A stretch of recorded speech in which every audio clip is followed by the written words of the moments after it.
Hi guys, okay, so this is a new type of video for me, but I'm super excited to be making this video and posting it today. My bed is orange currently, and I'm starting to get some Halloween decorations up, and I am in the process of, while I'm doing this stuff, like making a video of that for you guys, which is pretty weird, because I'm just a weird person, and like I have like tape and stuff everywhere. But I am going to do like a film review, and it's for a Netflix documentary, American Murder, the Family Next Door. This is a case I've been extremely interested in for the past year and a half. It's crazy to me how this stuff happens. I have had a similar experience in my life, not near like that, but where somebody was taken. Guys, I have no idea what just happened with my camera, but yeah, someone in my family was taken from another family member actually, and it was very hard to deal with.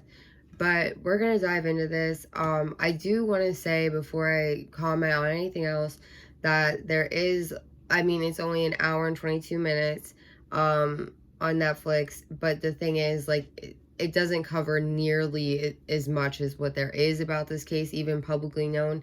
Again, I love the fact that it gives Shanann a voice. Her parents called her Shannon, but she preferred Shanann, so that's what I'll be referencing her as throughout this. I'm going to give you guys a little bit of the overview of what the movie has, though, on Netflix. So this documentary, and it was created by British filmmaker Jenny Popplewell. I want to make sure I said the name correctly. It does mainly focus on, like, news media articles, things that were publicly broadcast throughout, after the murders, during the trial, things like that. His interviews, the interrogations with him are something that have scared me for over a year now. I mean, he's just heartless in my opinion. I want to start though from the beginning. They came off as this loving family. Shanann is absolutely gorgeous. Her smile is amazing, and they have two beautiful daughters. And Chris seems like a very like normal, attractive guy, and you just think they have a great family. You can tell, I'm looking on some of the websites right now, and like just their family photos, the outfits they put together, you can tell they had a good family dynamic at some point. Shanann had health issues, which she was very open about. She struggled with lupus.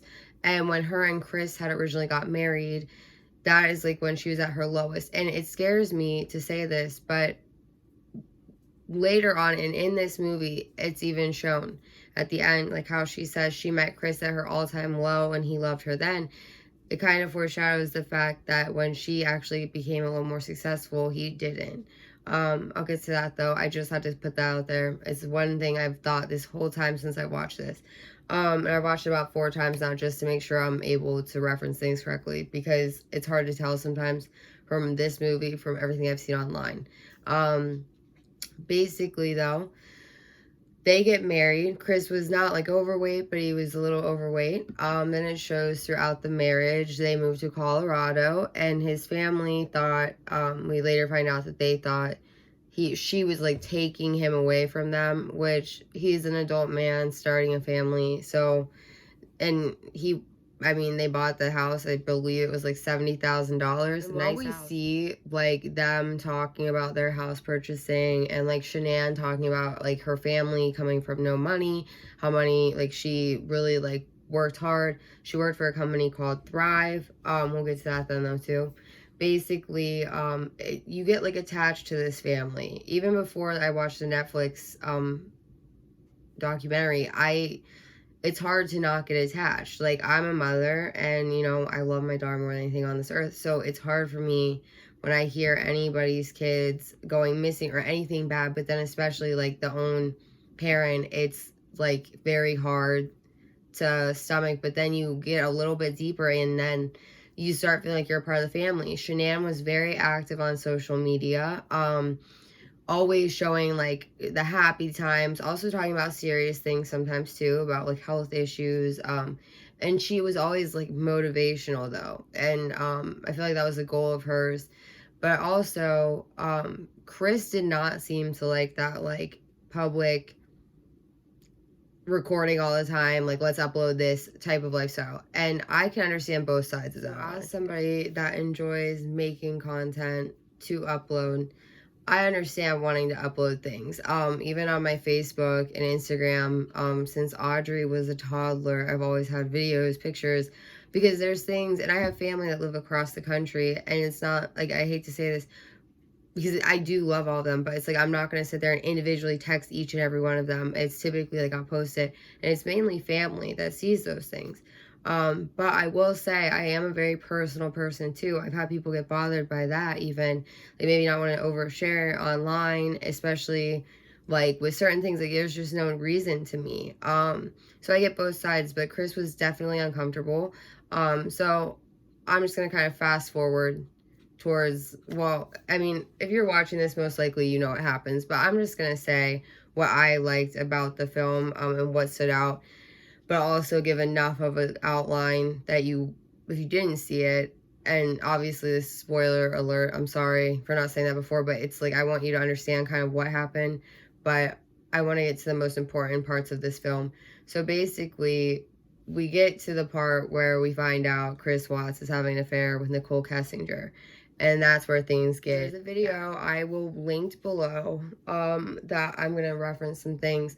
So the thing is, for me, that scares me the most is that an affair can lead to such crazy things, even if it's not, because they're heartbreaking and it hurts anyway, but like the fact that it can lead to death and multiple deaths and like murdering your own family, that's where I get confused, because I know infidelity is an issue. But with that being said, usually like people get their heart broken and it sucks, but you know what I mean? You go your separate ways. The fact that Chris did not give them an option is very upsetting, and it's just terrifying to me, especially because right around the time with all of this happening, Nicole, Nicole, obviously, she tried to say this is the woman that Chris Watts had an affair with. She tried to say, and I don't know if I fully believe her, but I believe her enough to not argue it. She said that she was told that they were getting a separation, or going through a separation. Now, I can understand that, but the thing is, if somebody's living with somebody still, do not believe that. And I'm just going to say, from personal experience, I've had somebody say that about me to another female, and I'm not saying anything bad about this person, but it's like, if you're living with somebody,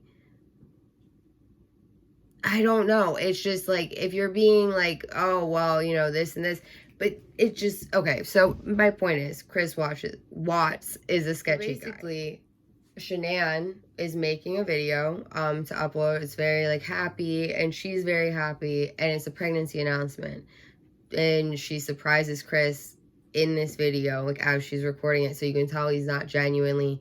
And I don't know if many people would be comfortable. I know with a pregnancy announcement, I wouldn't personally put it online, but I see like why people do it. For me, like, it's just such a, like, I don't really want everybody to see everything, but at the same time, again, sorry for repeating myself, but I do see it, I guess. The more I'm thinking about it, I see where she's coming from, because she posted a lot of other things, so it is kind of like updating people with your life. But you can see he's uncomfortable. You can see he's not, like, the way a woman or man would be finding out that didn't seem happy. He seemed confused. He kind of seemed like smile, like really awkward because the camera's on, but not happy. Sorry, my dog is drinking a lot. But it was odd to me. And then after all of this madness happens, he even said he thought that the birth of their son, Nico, who was unborn, unfortunately, when he murdered Shanann, she was 15 weeks pregnant, I believe. And he thought that having Nico would make it too hard for them to get divorced and like go separate. I don't know about you guys, but I view that as him being a huge coward. And it's like, dude, if you're unhappy, just say it. Like, just say it. I don't get it. Like, why would you have to do that? And you know, I'm sorry, he's not an idiot. Like, he was on footage, the neighbors. So I will say this, I love that they put this in the main, like, beginning and like heart of the film is oh my goodness, my head just went blank. They put it in the beginning, though. Shanann's friend, like, insisted the police needed to come. And then on top of that, Chris would not open the door.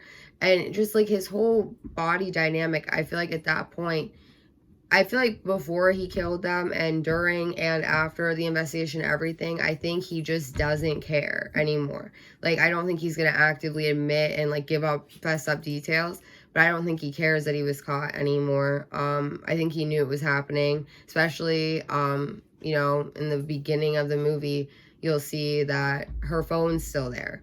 She works from her phone.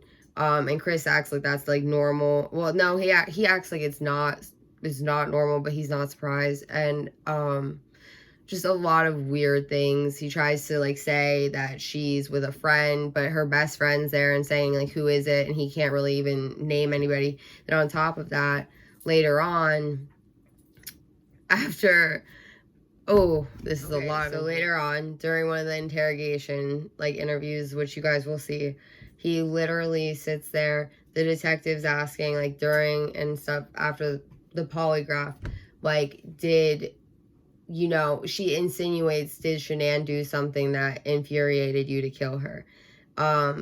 Before this, nothing had been brought up that way. Nothing was talked about that way. So it was really weird. And I kind of, like, I have an issue with polygraphs because, like, they're faulty and they do more harm than good, in my opinion. But I mean, he obviously, like, failed and he admitted to it. But the second that these detectives leave the room and let him talk to his dad, he uses that story. Like, he didn't have it planned out beforehand, but hearing her say that, he then tries to tell people that Shanann killed their kids, then he strangled her. That is probably my hardest part of this whole thing, besides, like, the children being involved, is that not only after, like, death, he still is, like, trying to make her look like a bad person, and he's still so about his own ego that it's like, well, I only did this to her because she did this horrible thing. But in reality, he had tried to kill the kids before he murdered her, and then he went to murder her. The kids were awake then. And then after he drove the kids in their car seats with their dead mother underneath their own feet, he took Shanann's body, carrying Nico's body, out and dug them in a shallow grave, and then continued to suffocate one of his daughters while the other one was sitting in the car seat, and then continued to suffocate the other one while she said, "Daddy, please stop." Like, "Daddy, no." What in the world? Like, this is a sick guy. My dog is, like, going nuts playing with this thing under my table. Get out of here, bud. But it's like, this is sick and it's hard to watch. But the fact that especially he took Shanann, who was an innocent woman, and then turned, like, tried to, even after what he did to her and their poor babies, say that it's her fault, though, because he had nothing else to say. She wasn't unfaithful. She was very faithful to him. She was contributing money. They were in financial, like, debt, but she was making money too, and she had gotten a huge promotion shortly before this happened. So she was contributing. And I'm not saying it's okay to do anything if they're not, but still, it's like there was no reason besides the affair. And then after that, he was so ashamed of having this affair, he had to make her look bad, which makes no sense. So my overall analysis of American Murder, The Family Next Door, wraps into kind of where I was, even though this is a weird transition. My first review that I'm recording. I could talk about things all day, but it's weird for me to sit here and listen to myself. But I will say I think it's worth watching because, in my opinion, Shanann's family releasing those text messages and videos and stuff that weren't seen before, it gives Shanann a voice, and it shows, even though we all know at this point, and I think anyone with a heart would assume that she did not kill her babies, but it's actually, like, out in the open now that everybody knows he did everything. So I like that this gave her the voice that she deserved to have, and she deserves to still have. But I hope you guys enjoyed this video. I hope it wasn't too choppy for you. But yeah, I have a few more of these I'm trying to put together and make good enough to upload. But I definitely think you guys should watch this. I think it's 1 hour and 33 minutes. Yes, these are things I should know. But I hope you guys are staying safe and healthy and having a good October, and I will see you soon.